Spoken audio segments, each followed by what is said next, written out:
Elhamdülillahi Rabbil Alamin ve salatu ve selamu ala abdihi ve rasulihi Muhammedin ve ala alihi ve sahbihi ve tabi'ihi mecmain.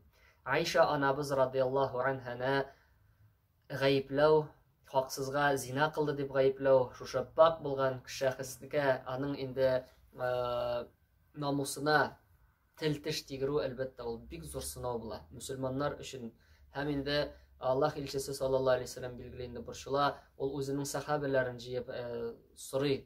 Misal için Gali radıyallahu anhu ayta Allah ilçesi sallallahu aleyhi ve sellem tilesen Allah talep etsene dağı da yaxşırak alıştırgan mümkün de.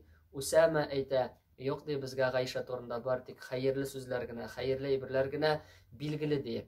Peygamber sin anın diye hizmetçisinden sorap qara de. Hem de Allah ilçesi sallallahu aleyhi ve sellem Ayşe'nin hizmetçisini çağırıp getire, hem de tegeseyte ey Allah ilçesi andan diye bir nindiden aşarlık kurgan yok diye, bir nindiden aşarlık kılganın kurgan yok, işitken de yok. Anın diye bir belekegine kimşiligi var diye, ol diye kamır basa, hem de yaşlık sebeple de yuklap gite, hem anın kamırı kabarıp çıkıp diye, anın kamırın keşelerine başlaydı.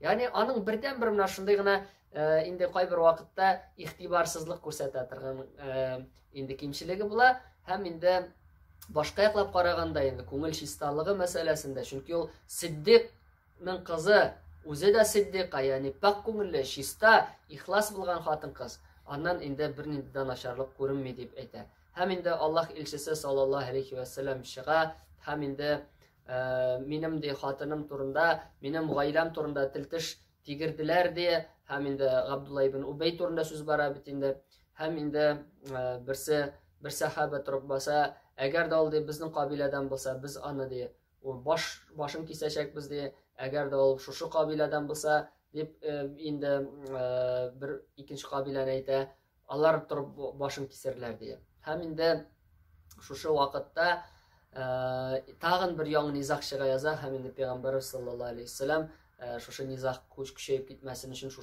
ishni to'xtata hem indi Alloh elchisi sallallohu alayhi vasallam G'aysha onamiz aytgancha G'aysha onaga qarata nindir solqinaygan kebek bo'lgan bo'ladi. Ham G'aysha onamiz shu xoliq narsa söylaganligini eshitgach, payg'ambarimiz sallallohu alayhi vasallamdan ruxsat so'rab, o'zining otasining, ya'ni Abu Bakr radhiyallohu anhuning uyina ketgan bo'ladi. Kunlarning bir kunida payg'ambarimiz sallallohu alayhi vasallam borib kira, ham endi salomlar bergach, G'ayshaga murojaat etdi.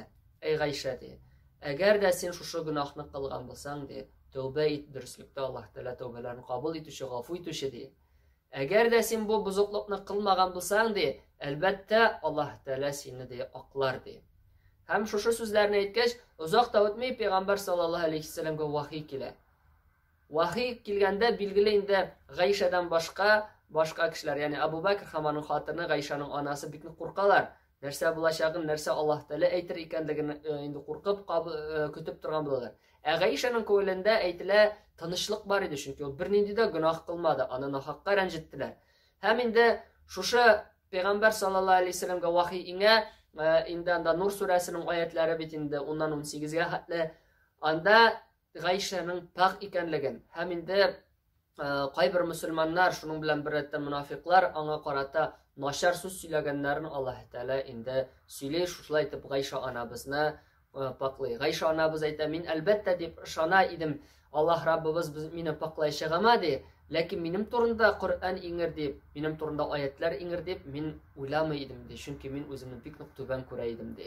Ham endi Abu Bakr hamoning xotirini bikni suyunalar, G'ayshaga aytalar, Alloh elchisi sallallohu alayhi vasallamga rahmatlaringni aytdi.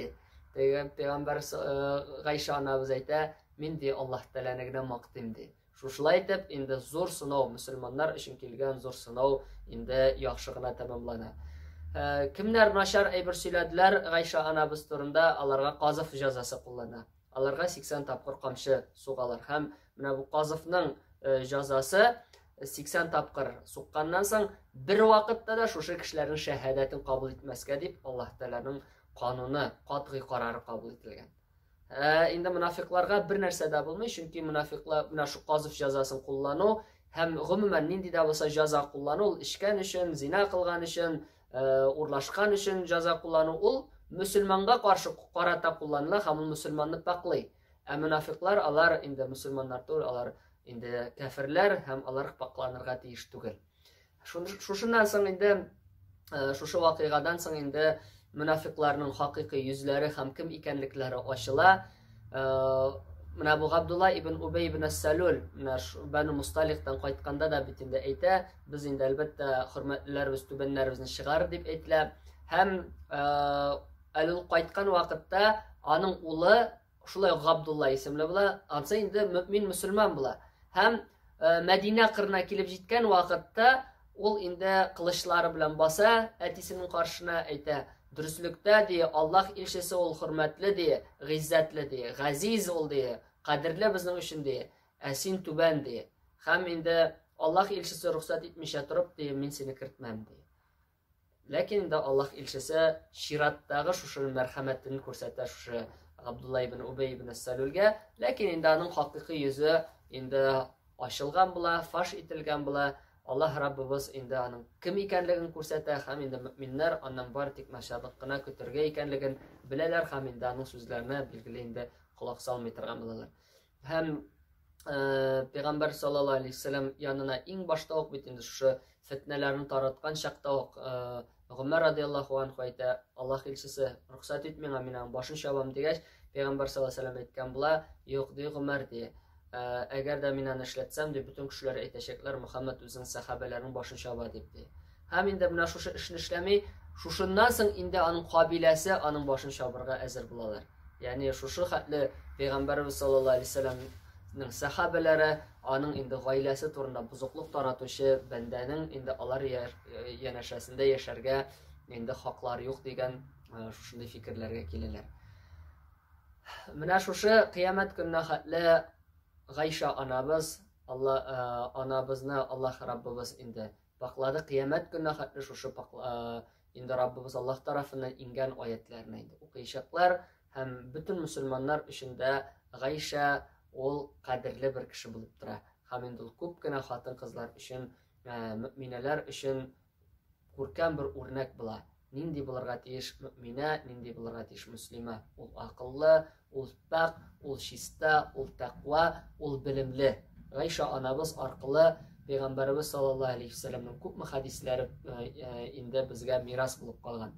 Гайша анабыз күпме фикхны безгә тапшырган, күпме хадисләрне, күпме гыйлемне тапшырган шәхес булып тора. Ул Сиддиқа, Сиддиқның кызы. Ягъни ул пак булган, ышанычлы булган кешенең кызы һәм ул Пәйгамбәр саллаллаһу алейһи вассаламның хатыны, димәк ул мөминнәрнең инде анасы булып тора. Раббыбыз Аллаһ Тәала һәр барчаларыбызга да ныклы иман, тәүфиқ, хидayat, истиқамәтләр насип әйләсен. Һәр барчаларыбызга да инде сахабаларга карата мәхәббәтне насип әйләсә иде, ике дөнья бәхетләренә ирештерсә иде, ахыр сулышлары сулаганда да иман кәлимәсен әйтеп, Раббыбыз хузурына мөмин мөселман булып күчеп, шушы сахабалар белән бергә җәннәтләрдә булуларыбызны насип әйләсә иде. Ассаламу алейкум ва рахматуллаһи ва баракатуһ.